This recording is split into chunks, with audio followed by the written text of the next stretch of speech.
broadcasting from Lewiston. I'm in Lewiston right now, Lewiston, Idaho. All right. And Mark, where are you from? Originally from New York. Nice. Been in San Diego since 2010. So, excellent. Okay. Yeah. Beautiful. Minus about 3.5 years in Japan in between. Okay. That. Okay. Yeah. Mm-hmm. Cool. Were you in Japan? Were you military? Wife was in the military. Mm-hmm. Okay. Very cool. Oh, okay. We got to admit Matthew, come back in. All right. Carl, I'm going to, he already muted himself. Good. Okay. As you're talking, some other guests might show up too. Hopefully that doesn't distract you, but I'll be admitting them as they come. And then, go ahead. I know. I said, I'm fine with just Matthew, Carl, and you, Cody. And Barb. We got Barb joining from, I think, a phone, maybe. Oh, nice. And then we'll go to the stream already is building, and I'll read questions from there during the Q&A as well. So wonderful. All right. Yep. Okay, everybody, welcome to session 11 of our Sunday Schooled program. Our guest today is Mark Karris. Mark, am I pronouncing that right, Karris? Mark Karris, rocked it. Nice. Is a pastor, a counselor, specializing in marriage and family counseling, I believe. Is that correct? Marriage and family therapy, sure. Adjunct professor. And the author. Cool. And the author of 2 books. He's going to tell us a little bit about one in particular today. But the first book was Divine Echoes, a book about prayer, especially in relationship to the uncontrolling love of God, which, if you remember, our first guest on Sunday Schooled was Dr. Thomas Ord, which was kind of the developer of that. Yes, very cool. So, So without further ado, please welcome Mark. And Mark, thanks for joining us. Awesome. So great to be here. I'm just going to share my screen, and we're gonna, hopefully everyone can see that. If the people who's watching this, if you go to view options at top and you go side by side, then you can see both the sort of PowerPoint and me side by side. So great to be here. I'm excited to talk about religious refugees, and we'll unpack that a little bit. I'm going to also be mindful of time, and then hopefully we'll have some great conversation. So this is getting into something that I'm very passionate about. And so we'll first start off sort of with an operational definition here. And this is great for people who are very missionally minded, right? Who are these people that sociologists are calling the de-churched? And Barna Group so about 34% of Americans are in the sort of de-church category. Those who have left the institutional church or kind of in process of doing that, but not necessarily away from Jesus, not away from Christian spirituality and really Christianity as a whole. So religious refugee, I look at as a person who has chosen to flee their homeland of institutional religion to find a space where they feel safe and congruent. And so I don't want to cancel out people's choice here. This is very important to empower people. It's this weird sense where the church, some churches, right? I don't like to generalize here. There's some churches who, because of their propositions, practices, and policies, and we'll talk a little bit more about the nuances of what the qualitative literature shows us. Why are some people kind of distancing themselves from church as we know it? We'll talk about that. But they chose to flee or they're being pushed out. So it's the simultaneous experience of institutional religion to find a space where they feel safe and congruent. Safety is big, and we'll talk about why that's so important. A lot of people experience cognitive dissonance, wrestling with beliefs, try to share things, and aren't always met with open arms in love, and we'll talk more about that. But they're really seeking to be congruent. And I say religious refugees, some call them church refugees. That would be Josh Packard's work. Some call them spiritual refugees. I chose religious refugees because, for example, like a Ukrainian refugee, they're leaving the homeland of Ukraine. So for me, these refugees who very much are spiritual, most of them are leaving the homeland of religion. So that's why I call them religious refugees. So there's a lot of different terms. And even when we get to religious refugees or the de-churched, which is sort of the sociological term that people are researching these groups of people, there's so many different subcategories. And I that's just a small point to consider, because I'm sort of adversive to labels in general. And certainly religious refugees are. At the same time, we want to hear each individual story.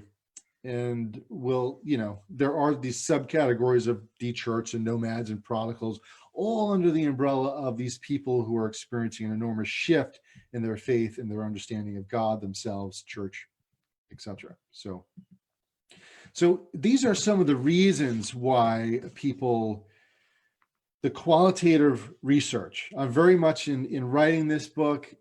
I don't want to write out of pure emotion. I consider myself a religious refugee. I wanted to get outside of my own experience too. And I asked the question, what are researchers? And they're not, some of them are not even Christian, right? But they're looking at these groups of people who are experiencing this enormous faith shift. And for some who are actually leaving institutional religion, what does the research say? Why are they leaving? Like, it's a really good question, especially for those of us who want to be missionally minded, right? So one is politics and bureaucracy. In the face of politics and bureaucracy, some people, they feel that they're unable to make a difference in the church. For some, they have powerful gifts to share.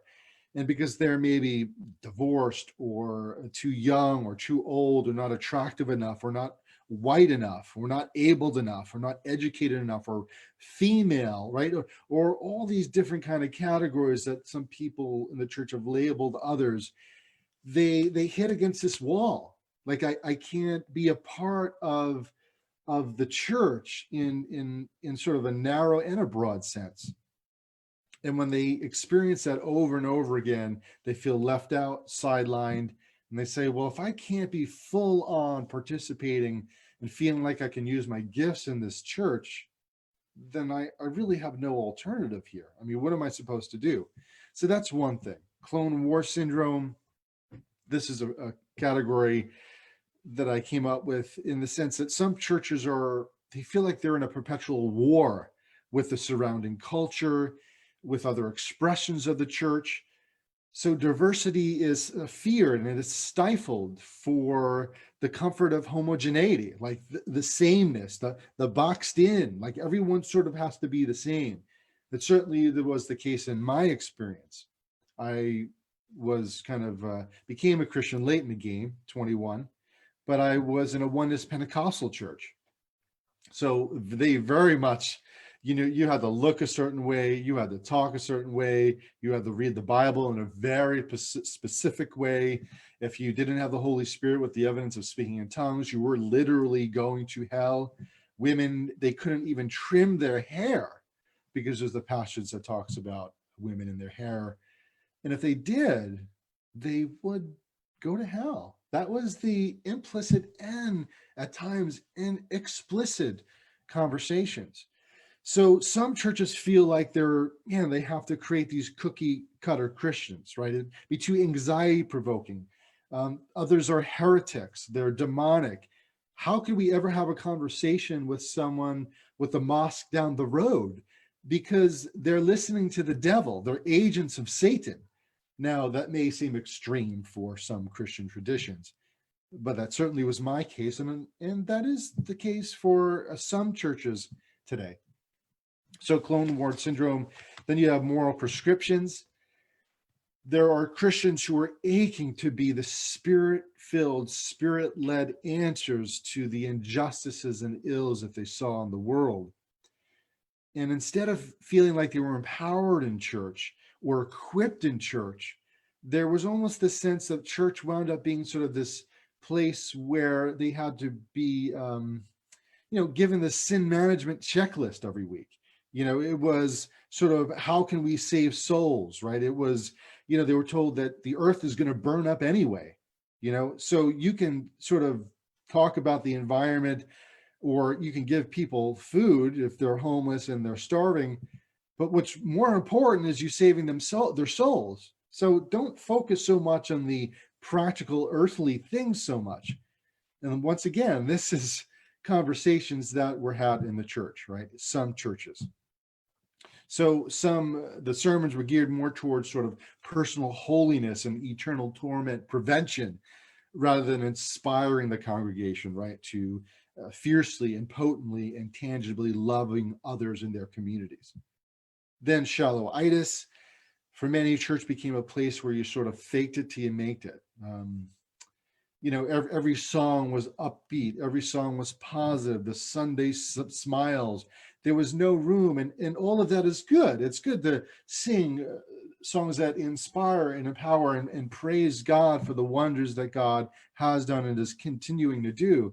But what about songs of lament? What about talking about the hard things in people's lives that they're struggling with and really going through?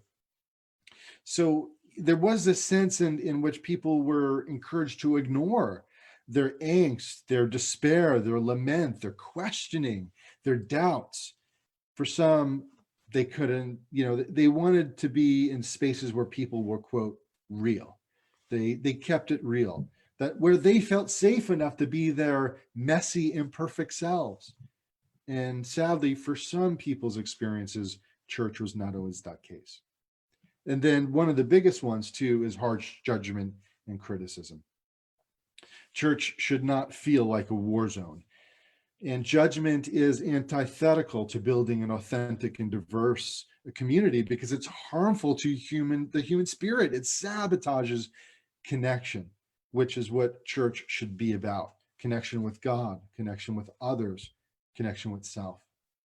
But if church is dangerous, if church is not safe, if you feel like you're being mocked or called a heretic or apostate or backslidden, just because you're asking some tough questions maybe that others are not really accustomed to asking, people are saying that hurts too much, right?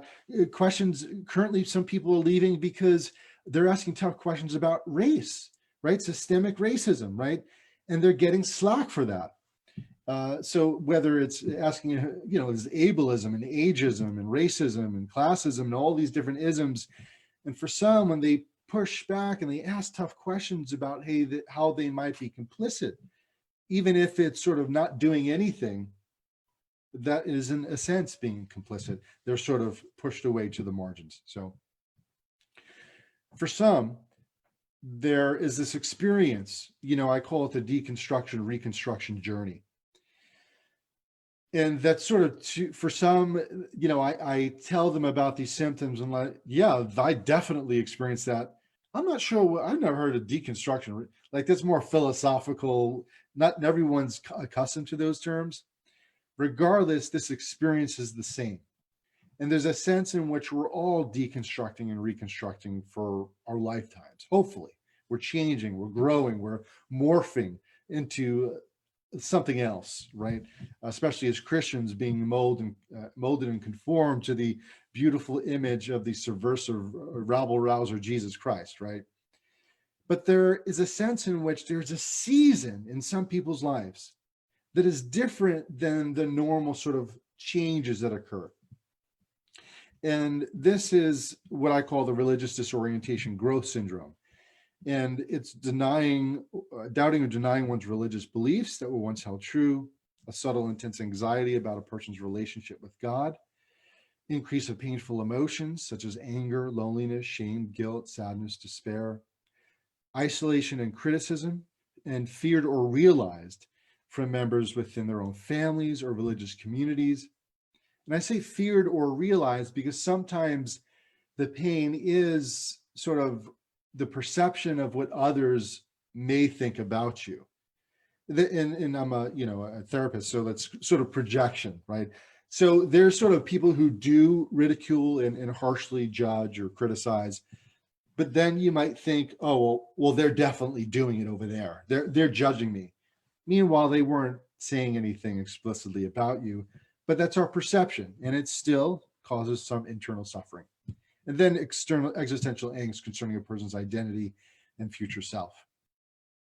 There is this complete disorientation where people, once they break away from the baby bottle or the tube, think of like the Matrix, like they're hooked up to the machine of religion or their community and their pastor. And being connected can be a really good thing. Unfortunately, in some churches, they don't facilitate and encourage sort of a sense of individual identity in Jesus, a uniqueness, a celebration of who people are in, their personalities and the way they, well, that's an interesting take on the scripture, or, just the way they carry themselves or talk or the music they listen to. So when people break away from this is what Christianity is, this is who you are, there's a sense of existential dread. Like, who am I? Like, who is God? What is my future now that I'm not necessarily so tethered to the institutional church? What does that mean? Am I going to hell? Is hell real? Like all these kind of wild questions that usually come up in this sort of season, religious disorientation growth syndrome. And the result, and I like to put growth in there, and this is missed sometimes because, some people just want to focus on the negative, but for me, the result can be growth and transformation. There can be the liberation that some experience of saying, wow, this is who I am in God. And I am allowed to be this way. Like, it's liberating. I'm allowed to question, like questioning is okay. I'm allowed to minister in this way or have this sort of parachurch, or, this is okay if I meet with this group of people and I feel Jesus in the midst of that. Like, it could be growth and transformation. I know who I am. I know what my values are, and I can live in the world accordingly. Granted, it's daunting. Nonetheless, there is incredible growth and transformation that can occur. For some, it can lend itself to trauma. And this was very interesting to read in the research about people who, the D church, the religious refugees. There are a subgroup of people. Some people can experience the same events, and it could be trauma, but then when you get to PTSD symptoms, that's a whole nother ballgame. So there are some people who experience legit religious trauma with PTSD symptoms. Marlene Winnell wrote a book, and she, I think she calls it religious trauma syndrome. She coined that phrase. And there are, for the sake of time, there are others too, right? This hit me really hard, reading Linda K. Klein's. I mean, listen to this. Evangelical Christianity's sexual purity movement is traumatizing many girls and maturing women haunted by sexual and gender-based anxiety, fear, and physical experiences that sometimes mimic the symptoms of post-traumatic stress disorder. Based on our nightmares, panic attacks, and paranoia, one might think my childhood friends had been to war. I encourage those who don't take the D church seriously, who think, quote, they're heretics. I mean, these are people with hearts, with stories, with significant woundings. Shouldn't we listen to them, right? For someone to say that it feels like, in a sense, their psyches have been to war, it's one thing if it was a one-off, but let me tell you, looking at the research, it's very, very common. Here's another book by Ray Riley, Prayer is Out of the Question. The Bible is something used to mop up spilled coffee. You can't darken the door of a place of worship without sweaty palms, vertigo, chest pains, nausea, vomiting. And there's the more destructive side effects of spiritual injury. So this is sort of repeated in the literature. This was someone who was writing in the midst of, wow, I was in this church and I didn't realize how much gaslighting was going on. Like, this is her experience because what she thought and who she thought Jesus was, and then who the church was advocating for and supporting, whether it's a person's policies or whatever, it didn't make sense. It didn't make sense of the church's response to people who, appreciated keeping the environment safe and clean and healthy, or like, again, systemic racist, or what about LGBTQ issues? Are we going to be concerned about that? Should we just pretend they don't exist? Can we engage in any level? So this is a powerful statement, right? Feeling they have been manipulated, deceived, and abused and gaslighted. And so, like I said, these experiences are very real. This was in another study, I believe it was in a paper, Breaking Up with Jesus, looking at those who sort of were leaving institutional religion. For someone to have this experience of sort of leaving that, slipping into depression, and have this excessive self-criticism, you're sinner, you're evil, impure person, you've killed God like they killed Jesus, you'll never amount to anything, you're going to hell. I'm thinking, is this the result of being in a healthy church? Like should this be the result of someone who says, I tried Christianity and this is the consequences of leaving it? Like, for me, I'm like, I think there's probably a better way. But like I said, some people are experiencing religious trauma. And there's also what's called, what's sort of phantom theologies. You might have heard of phantom limbs, right? When someone, has their arm or leg and it's amputated, but then they still have experiences like it's really there. I can't tell you how many people have said, I no longer believe in hell as described by people in my past as this place where God is going to eternally torment you forever and ever. And they say, I haven't believed that in 10 years, but I still have nightmares about it. I get triggered and I'm like, they get palpitations. Some even get panic attacks. And they say, I haven't believed this in the longest time. So phantom theologies are very real. And there are real consequences to some practices, policies, and propositions that they've experienced in church. So I'm not all about deconstruction, because deconstruction without reconstruction is just simply destruction. And so I firmly believe that God is a God of hope. God is a God of mission. God is a God of movement. And God is always creating, always seeking to move us, to lure us to greater experiences of love and beauty and goodness and truth. And so I wanted to make sure that I mapped out pathways to potential reconstruction, to Mark, what does it look like for someone who's been through this or is going through this? What does it look like? What does healing look like? What does reconstructing one's faith look like? What about reconstructing one's image of God? Or how do we handle, like, for example, chapter 10, it's a whole chapter on theodicy. And some people ask, Mark, where was God when these theologies were being pumped into my brain? Like, what was God doing in those church services as we were, like, it's a legitimate question, right? What does prayer mean now that I'm sort of reconstructing a little bit, when I sort of have a notion that God isn't who I thought God isn't an uber controlling every action, reaction, and event that happens is precisely because the grand puppet God is pulling the strings. What does prayer look? What does trust look like? Like, Mark, I was trusting God in the midst of that, but this is what happened to me. So what is so really helping folks look at these tough questions, look at some potential ways forward. And I always say, this is my path, and I encourage people to take their own paths. The last chapter is solely on helping people find their own values so that they are congruent with who they are. And this is important, regardless of what you wind up believing, because people feel like they have to have all the answers now that they're having this phase shift. And until I figure it out, then I can live life. And I'm suggesting, no, you can live life while figuring it out. And in order to do that, you have to know what your values are. And so once you know your values, you can move into a value direction for your own life, which is very powerful. So that's it. I want to open it up to some questions, Cody. I appreciate that time, and looking forward to talking with you all.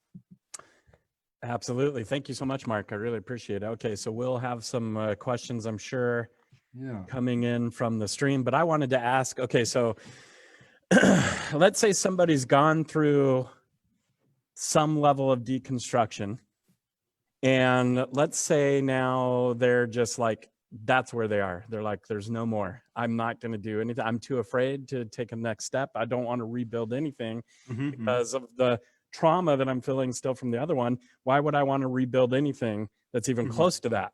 How would you, as a someone who's looking at this journey from an outside perspective, what would you encourage that person to do? Yeah. The therapist in me would say, I totally get it. A person can't arrive at another destination until they truly arrive at the one they're at now. And the best thing that we can do is to acknowledge the difficulty in moving forward, the difficulty of reconstructing. Listen, as I put myself in that person's shoes, you wholeheartedly believe something. The idea that you're going to run out and wholeheartedly believe something else, God, that's got to be an Olympic-sized feat. So first, I am going to empathize, validate their experience, and there's some shift. Like for some people, that's what they're asking for.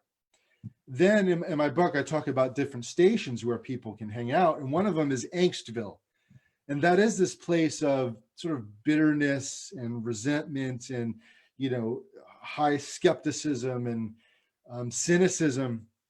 But we know from the research that these experiences are not healthy for themselves, right? There's been research just on cynicism alone, not to mention unforgiveness, that it becomes literally toxic to one's body, right? It really creates more anxiety for them.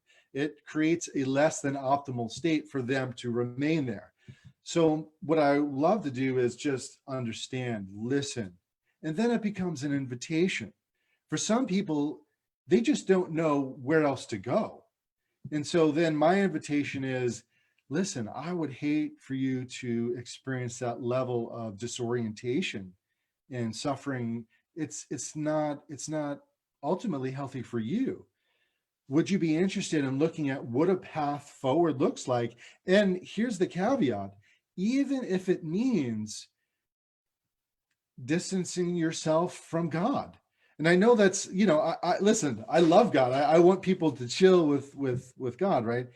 But I respect people's autonomy to such an extent that if your journey leads itself to, I've gone through this process, and some people do that, right? I have one of the endorsers of my book is an atheist, but he got to this place where, and he did it in a very healthy way, a lot of healing for himself, where he said, it's just not for me.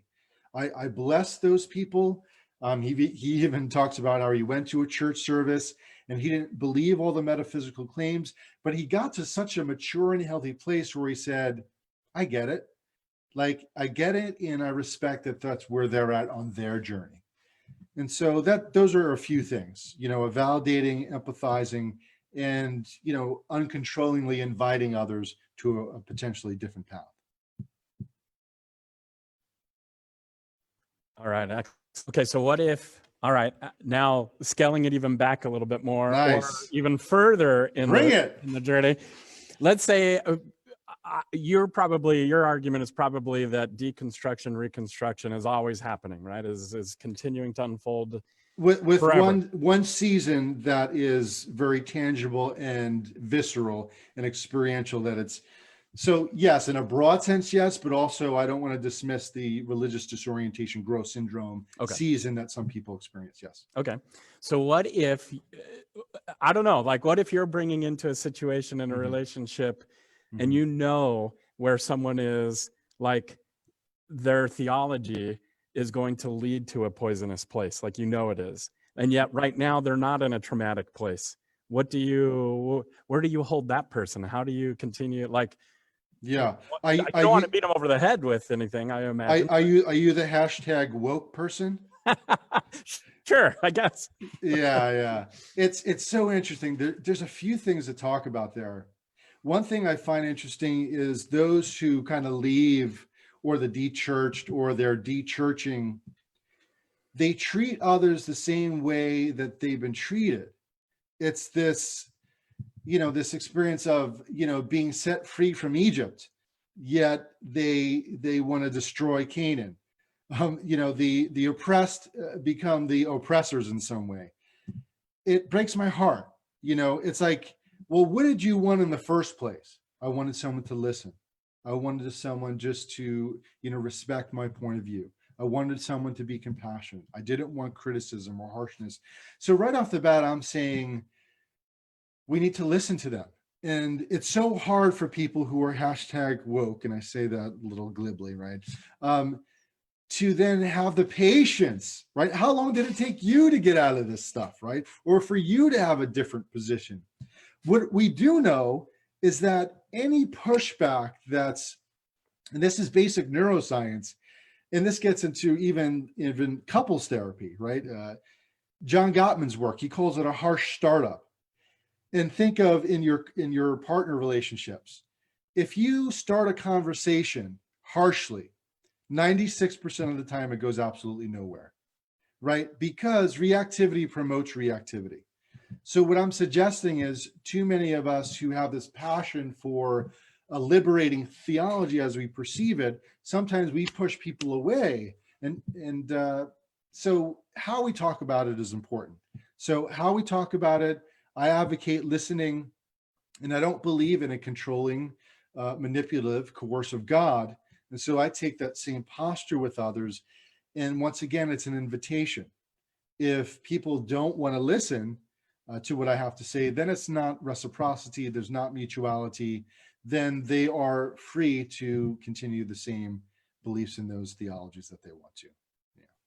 So maybe that person, the #woke person, is they still need to continue the process of deconstruction, including the behavior that they're exhibiting, because it's so ingrained. They haven't separated that from themselves just yet, or adopted a new humility, I guess, to others. That's part of it. I think, and dare I say, there's a maturity, a spiritual, emotional, compassionate maturity.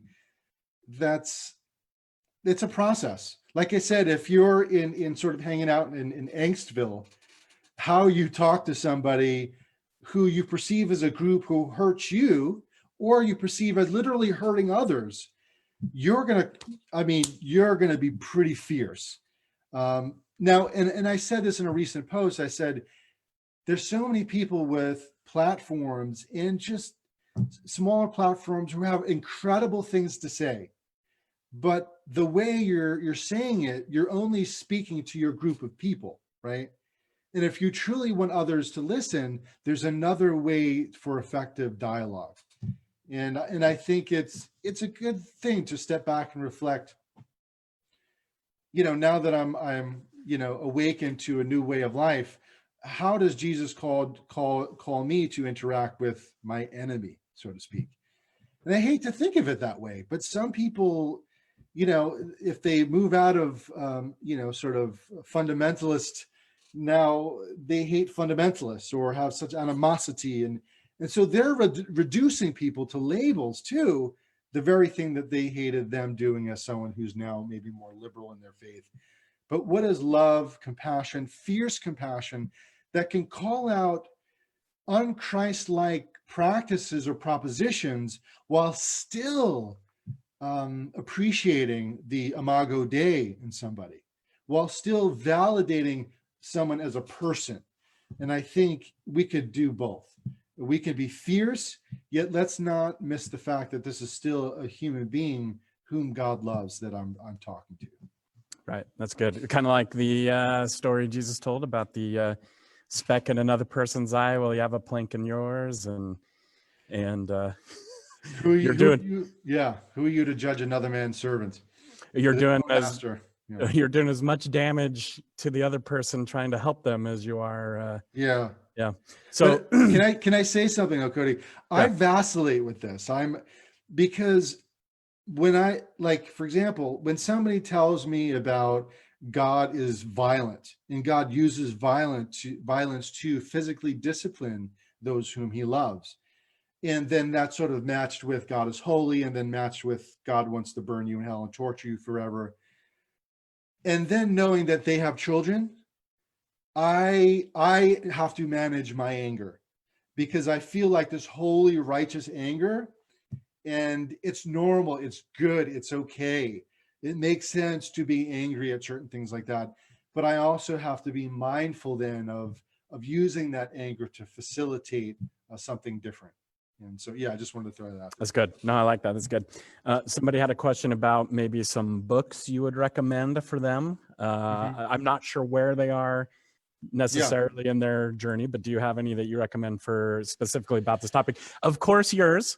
Yeah, I do want to say something about my book, Religious Refugees.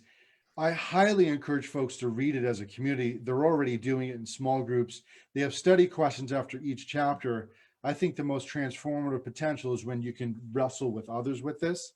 One of my favorite books on this topic, and there's only a select few that are explicit on this material, but one is Kathy Escobar's Faith Shift. I absolutely love that book. I mean, geez, side by side with mine. I'm a big advocate of her work. Then you got Marlene Winnell, who I like her work. She's not amenable to people kind of reconstructing their sort of faith or spirituality. So if you're into sort of a strict sort of psychology of helping you heal and recover from religious fundamentalism, Marlene Winnell, Leaving the Fold is a decent book in that respect. I will say that Brian McLaren is coming out, talking to him. He was an endorser of my book. He's coming out in a book 2021 maybe on this topic. And then Jennifer Knapp is coming out with a book on this topic. Michelle Collins is coming out with a book on this topic. So the field is ripe, and it's only exploding with these kind of books. Awesome. And one that I would throw on there, and it's not specifically about deconstruction, reconstruction necessarily, but it fits right in here. It's a book called Everything Belongs by Richard Rohr.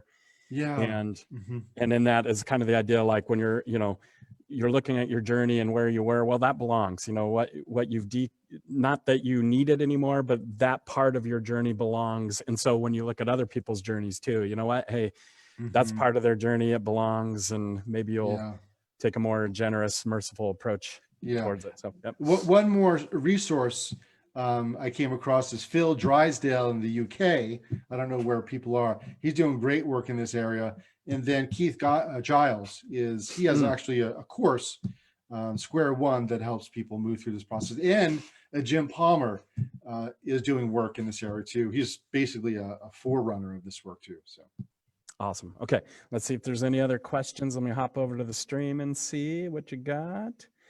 Just some comments, lots of comments. You might actually later want to jump in and reply to some and see what, because is this in the chats or what? Yeah, in the chat on the stream. So it'll be available on my page later. You're tagged in it, so you should. Oh, I see. Yeah. Okay.